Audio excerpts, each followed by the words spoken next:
అందరికీ నమస్కారం. Welcome back to my channel. ఈరోజు రాష్ట్ర ప్రభుత్వం యొక్క పెన్షనర్లు మరియు ఉద్యోగస్తుల యొక్క జీతాల వివరాల గురించి మనం దాని స్టేటస్ ఎలా ఉందో పూర్తిగా తెలుసుకుందాం. వీడియోని ఎక్కడా స్కిప్ చేయకుండా చివరి వరకు చూడండి. నచ్చితే ఒక లైక్ ఇచ్చి సపోర్ట్ చేయండి.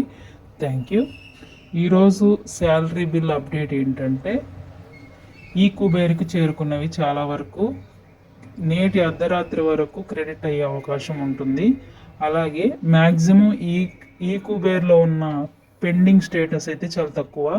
చాలా వరకు బిల్లుల శాతం అయితే వెయిటింగ్ ఫర్ ఫండ్ క్లియరెన్స్ అనే శాలరీ బిల్లులో స్టేటస్ అయితే అలా చూపిస్తుంది. వెయిటింగ్ ఫర్ ఫండ్ క్లియరెన్స్ అనే ఎక్కువ మందికి చూపిస్తుంది. ఈ